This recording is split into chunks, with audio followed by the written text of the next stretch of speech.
Así es, en conmemoración del aniversario número 12 del Comando Estratégico Operacional de la Fuerza Armada Nacional Bolivariana se realiza el segundo foro antiimperialista en defensa de la patria. En estos momentos se encuentra el ministro del Poder Popular para la Información y la Comunicación, Ernesto Villegas, realizando su intervención. Escuchemos sus palabras. Y ese ejército libertador traspasó las fronteras de Venezuela, ciertamente, pero no para sojuzgar, someter o conquistar. Traspasó las fronteras protagonizando además gestas que pasarían a los libros de la historia militar de la humanidad. El paso de los Andes, campañas como la campaña admirable o batallas como Carabobo, Pichincha, Boyacá, que mostrarían el genio militar y a la vez el genio político de Bolívar. El proyecto bolivariano no era solo venezolano, era un proyecto latinoamericanista que chocó en su tiempo con el proyecto monroísta de América para los americanos. En el Congreso de Panamá chocan ambas fuerzas. Y el proyecto desde entonces imperial de la nueva dominación consistió en fragmentar no solo a nuestros países y crear repúblicas que compitieran entre sí por el favor de la metrópoli, sino también dividir a sus componentes más firmes, más fuertes, entre ellos nuestra fuerza militar. Nuestra nación nació miliciana. Nuestro ejército precedió incluso a la República y era necesario dividirlo para dominar a la nación.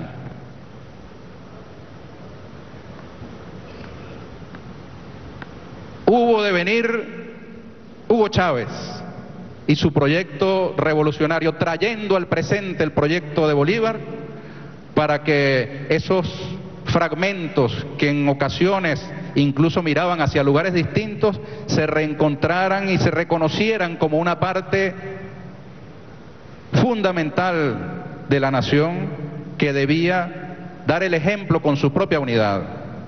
Y fue a partir de la Constitución de la República Bolivariana de Venezuela, aprobada en referendo popular por el pueblo venezolano, que nació la Fuerza Armada Nacional Bolivariana, en singular, una sola.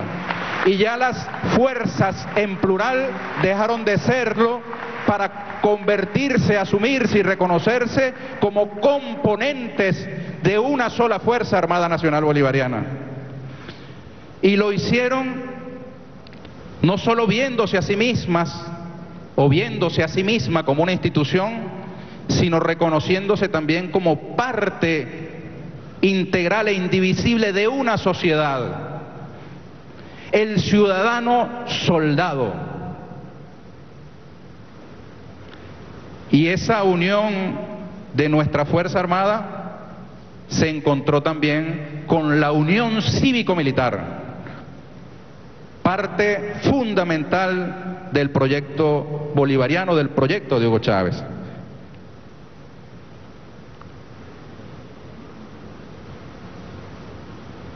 Muy criticado en su tiempo, porque volcó a los militares a atender los más urgentes problemas sociales, particularmente de nuestros sectores más vulnerables, de los desposeídos. Y el primer acicate para la traición de estos militares era restregarles en el rostro que salían a la calle a reconstruir, a limpiar, a llevar alimento, a la reconstrucción de nuestras zonas populares y a la atención de los desposeídos. Y alguna parte mordió el polvo, mordió el casquillo, como decimos en Venezuela. Alguna parte conservadora, no consciente plenamente de lo que estaban protagonizando. Pero el grueso absolutamente de nuestra Fuerza Armada Nacional Bolivariana abrazó el proyecto bolivariano, consagrado en nuestra Constitución. Hay algunos, por cierto, que hacen política con P minúscula y dicen defender nuestra Constitución, pero no la leen completa o no se dan por enterados de todo lo que contiene esta Constitución. Realizar una operación militar requería de esfuerzos que se centraban en instancias ya antiguas, como aquel Comando Unificado de la Fuerza Armada Nacional Bolivariana. Y debía tener el nombre unificado para que cada una de las fuerzas se entendiera que tenía que unificarse aquello. Ya eso hoy en Venezuela no es necesario. Tenemos un comando estratégico de la Fuerza Armada Nacional Bolivariana porque se considera a sí misma parte de una sola institución y parte de la nación venezolana. Y está al servicio de la independencia de nuestros pueblos, no solo del pueblo venezolano, sino de toda nuestra América, de todos los pueblos del mundo. Tiene una gran conciencia antiimperialista. No es una Fuerza Armada concebida para la dominación, para el ejercicio de un rol subimperialista. No. En los planes de nuestra Fuerza Armada no está el ataque a ninguno de nuestros hermanos vecinos de nuestro continente. Todo lo contrario. Fue nuestra Fuerza Armada la primera en llegar con nuestros efectivos de protección civil a Antigua y Barbuda, a Cuba y a cualquiera otro de nuestros países cercanos a llevar ayuda humanitaria frente a la tragedia natural de un huracán.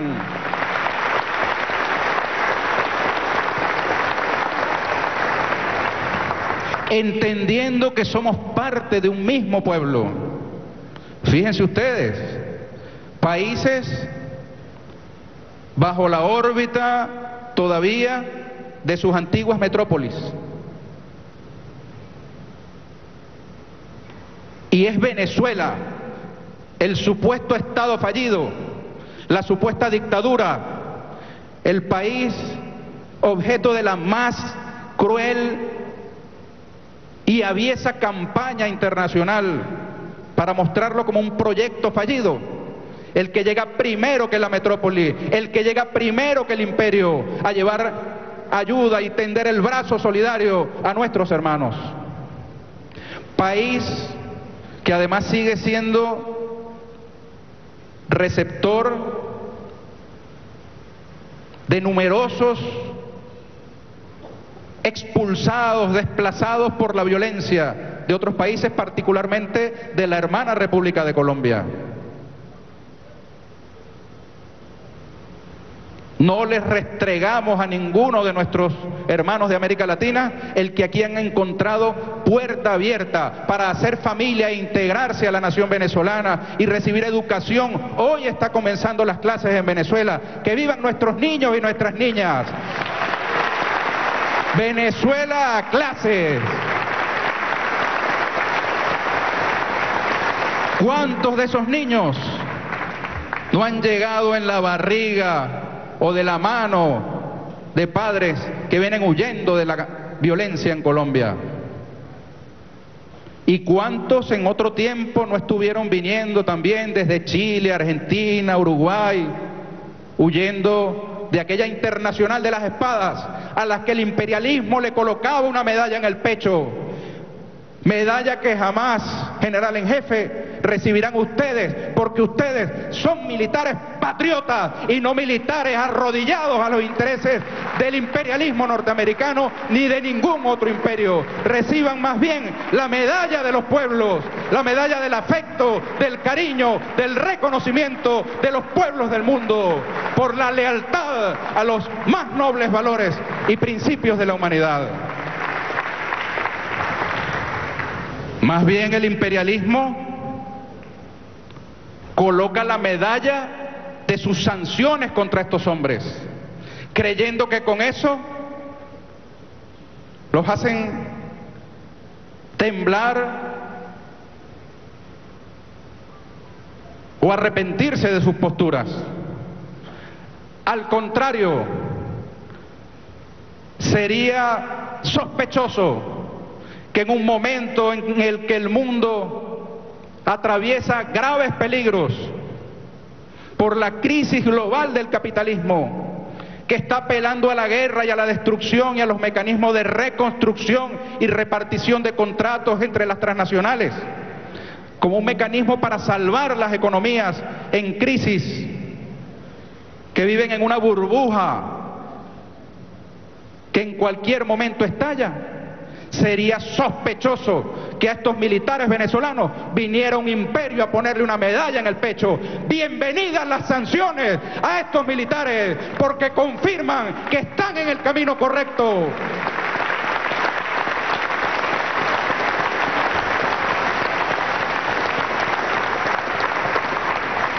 Confirman además que en su seno no hay un Pinochet agazapado. ¡Que viva Salvador Allende! ¡Viva! Miren, me han pedido que diserte sobre el tema de la comunicación y la información en el campo de la seguridad y defensa de la nación.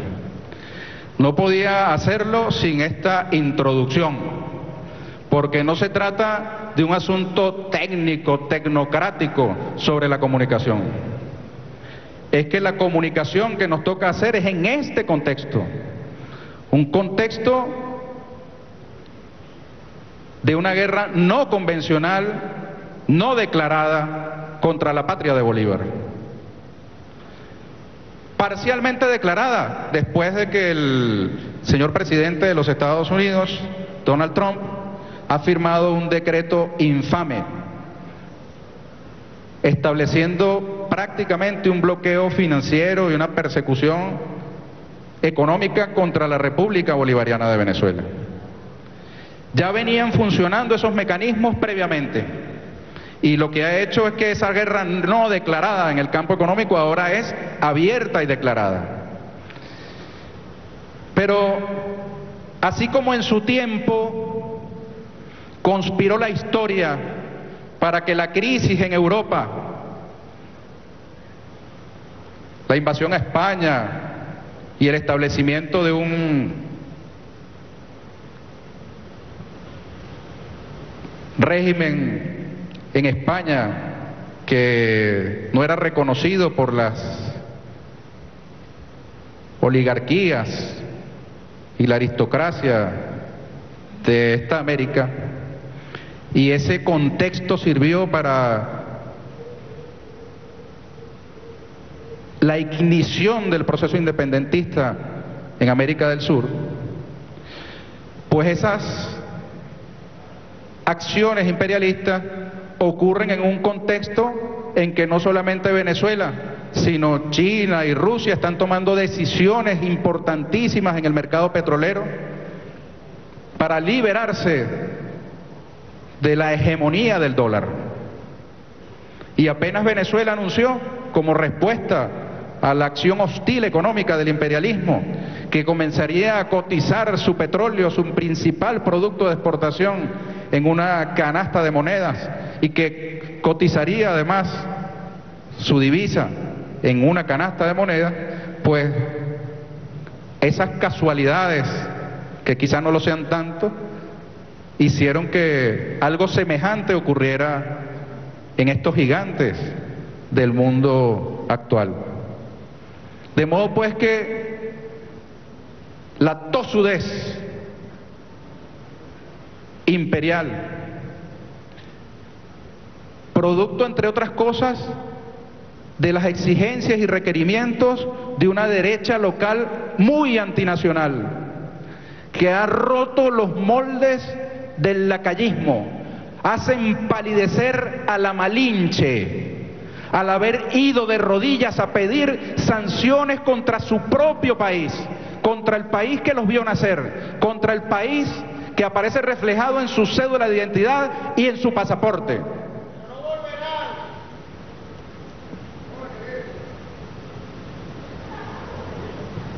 puede, si hay una adecuada respuesta en el campo internacional y nacional, que más bien estas sanciones y este bloqueo y esta guerra ahora declarada sean más bien la clarinada para la definitiva independencia de nuestros pueblos y particularmente del pueblo venezolano de esa dictadura que hemos venido padeciendo de la dependencia, y que ésta nos permita más bien ir al encuentro de otros pueblos del mundo. ¿Por qué nosotros tenemos que comerciar entre pueblos hermanos con una moneda ajena? Se reivindica una vez más el llamado del comandante Chávez a resetear, a reformatear la arquitectura financiera internacional.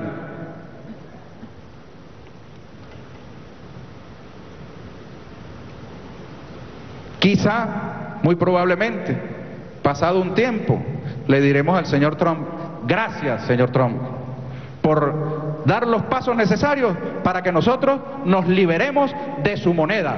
Vamos al encuentro entonces de ese nuevo tiempo con otros actores internacionales. Tenemos petróleo para abastecer durante años y años a aquellos que quieran y que lo requieran, pero en condiciones de respeto a nuestra soberanía. Nosotros lo vendemos a precio justo y ahora podemos aceptar diversas monedas. Lo que no aceptamos es que pretendan que estos militares que están aquí son sus custodios de una estación de servicio al sur de la Florida, como concebían a Venezuela en el Departamento de Estado. Y lo decían a viva voz: éramos una estación de servicio de gasolina al sur de la Florida. Y los militares eran vistos como el vigilante que cuidaba esos intereses. Miren, comunicar en este tiempo no puede ser visto como una labor aparte. Hay algunos que todavía tenemos el chip de la guerra convencional o de la política convencional. No se trata de hacerle un plan de comunicación a las acciones que en materia de política o defensa integral de la nación llevamos adelante. No, no es un componente comunicacional de cuanto hacemos, es que cuanto hacemos es un hecho comunicacional. Hoy la guerra es fundamentalmente comunicacional, es más, la política es fundamentalmente comunicacional.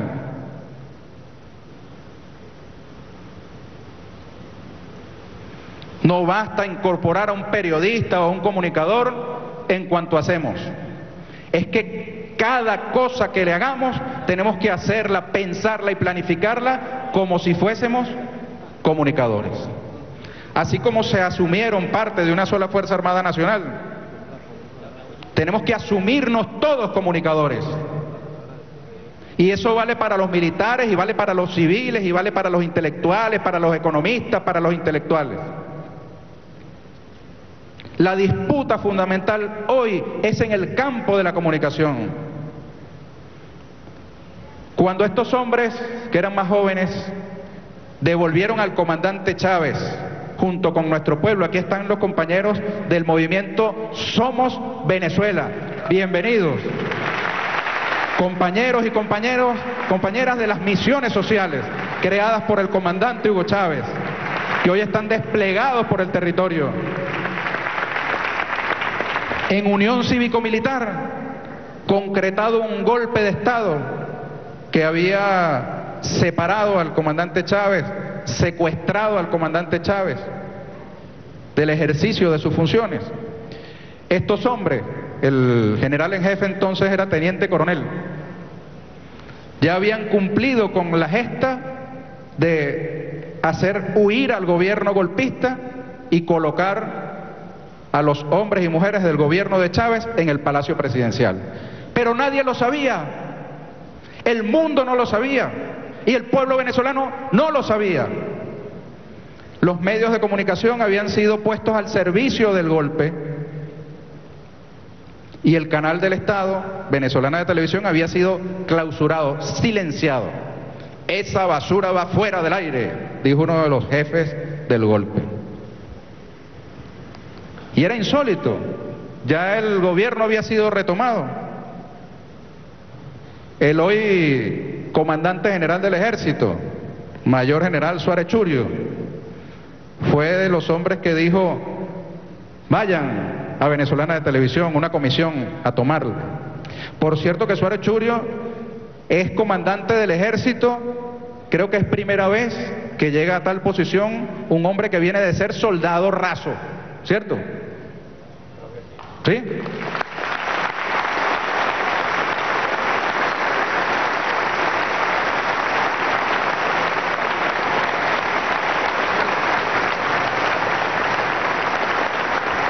Miren, y hasta que no fue restituida la señal del Canal 8 y salió al aire la buena nueva de que Chávez regresaba a Miraflores y de que el gobierno golpista, los hombres del gobierno golpista habían sido apresados. Hasta ese instante no se podía declarar la victoria del contragolpe. Si no se sabe, no existe. Si no sale en televisión, no existe. Quizás no sea nada novedoso, pero es una experiencia en la que tenemos que abrevar, porque si no nuestra acción es incompleta, compatriotas. Todo cuanto hacemos es comunicacional. El modo en que caminamos, el modo en que nos dirigimos, las palabras que utilizamos. Tomemos conciencia de eso, porque además el enemigo está a la caza de cualquier gazapo, de cualquier error, de cualquier escena que picada, editada adecuadamente, sirva para su plan de guerra contra Venezuela. La guerra de Vietnam se ganó, por supuesto que en los campos.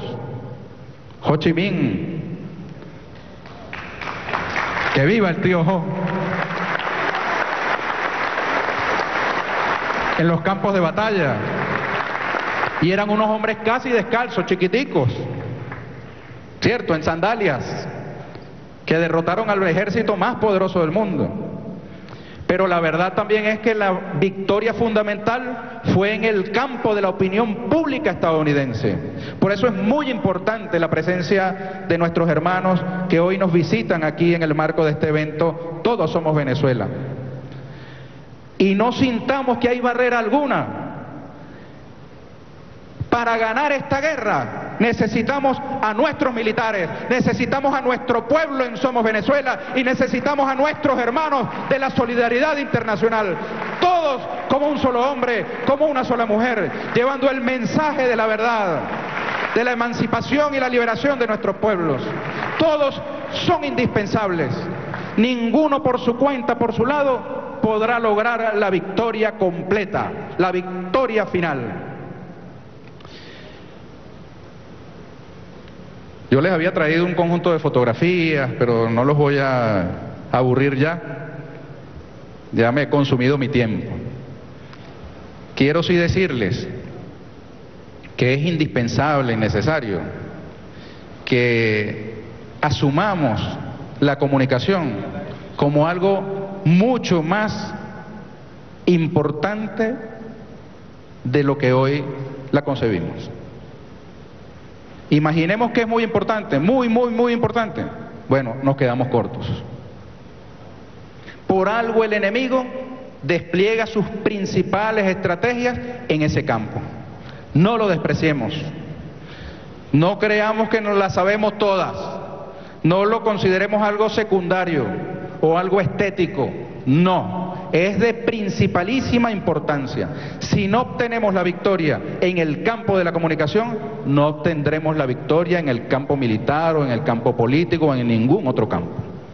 Es fundamentalmente una victoria en el campo de la comunicación la que determinará la posibilidad de nuestros pueblos de avanzar en la construcción de un camino propio, independiente, libre, justo y soberano. Para eso requerimos del encuentro con nuestros hermanos del mundo. Ya el teatro de operaciones no es exclusivamente venezolano. Miren, estos hermanos que nos visitan vienen ávidos de información, ¿cierto? Han escuchado y han visto 1001 barbaridades.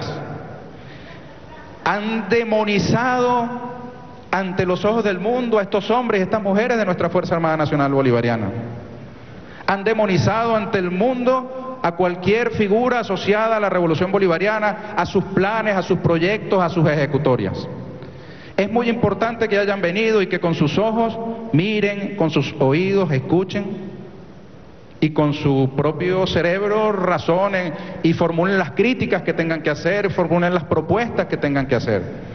Pero mucho más importante que eso es que de aquí surja un mecanismo estable de comunicación con el mundo, hacia el mundo y desde el mundo, para que los alertas que ustedes deban hacernos llegar lleguen rápidamente, que sus necesidades de información sean atendidas de manera expedita y que desde acá nosotros nos sintamos además acompañados en la tarea, a veces extenuante, de tratar de hacer escuchar la verdad en ese coro gigantesco de falsedades, de medias verdades, de mentiras, de infamias que circulan sobre Venezuela. Hagamos pues un plan, salgamos de esta actividad con un plan, con un mecanismo estable, pongámonos, como decimos en Venezuela, para la tarea, para llevar la verdad de Venezuela a todos los rincones y que no digamos todos somos Venezuela como una cosa de hoy y que mañana se olvide. Seamos todos Venezuela.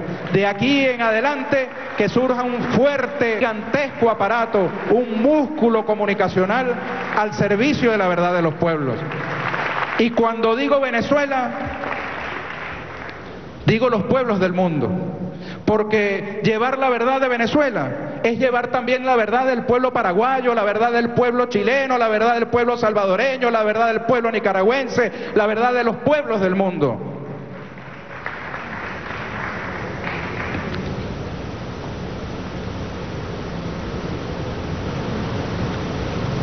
Es probable, general en jefe, y ya con esto sí termino, que así como en un momento dado en la estructura militar dejaron atrás ciertos sistemas de armas obsoletos. Por ejemplo, nuestros lanceros de Carabobo, los lanceros de Páez, en algún momento dejaron de ser la fuerza fundamental y vinieron otros sistemas de armas y aquellos que eran expertos lanceros tuvieron que aprender a utilizar, qué sé yo, las carabinas, los nuevos armamentos que la tecnología les permitió para hacer la guerra. Bueno, es posible que a nosotros los comunicadores nos pase algo como eso. Ya somos nostálgicos del periódico de papel. Ahora tenemos un instrumento de comunicación muy moderno. Es probable que dentro de unos años las herramientas de comunicación que hoy conocemos ya no existan como tales y surjan incluso unas nuevas que hoy no seamos capaces de imaginar. Es indispensable entonces que nosotros ajustemos a la dinámica y flexibilidad del campo de la comunicación nuestras propias estructuras. No nos quedemos aferrados a viejas estructuras. Ya eso que hacemos quizá quede obsoleto, quizá para el día de hoy lo sea. Quizá por eso el enemigo esté ya entregando chatarra, porque su campo fundamental está en otros escenarios, y me refiero al periódico de papel, y me refiero a la televisión convencional, y hoy día el principal desafío es en el campo de las llamadas redes sociales y en el de la comunicación digital. A eso tenemos que tomarlo con mucha seriedad, porque en prospectiva es la comunicación del futuro. Yo les agradezco mucho su paciencia, su deferencia de haberme permitido a mí dar inicio a este acto. Me voy de aquí con mucha alegría y mucho entusiasmo, porque es una actividad, general en jefe, que no se da prácticamente en ninguna otra parte del mundo, salvo excepciones. Estos hombres y estas mujeres más bien han sido perseguidos en sus lugares de orígenes por hombres de uniforme. Y aquí se da un abrazo en Venezuela, en la Venezuela de Bolívar. Sientan que estos militares, estas mujeres y estos hombres son exactamente iguales a ustedes. No están ustedes frente a una fuerza armada de castas, de apellidos, de distancia con el pueblo. Estos hombres vienen del pueblo y al pueblo se deben. Muchas gracias. ¡Viva Chávez! ¡Viva la patria! ¡Todos somos Venezuela! Así se desarrolla este segundo foro antiimperialista en defensa de la patria. Escuchaban las palabras y la intervención del ministro del Poder Popular para la Comunicación y la Información, Ernesto Villegas. Destacaba a propósito del 12º aniversario del Centro Operacional de la Fuerza Armada Bolivariana, pedir otro fuerte aplauso para el licenciado.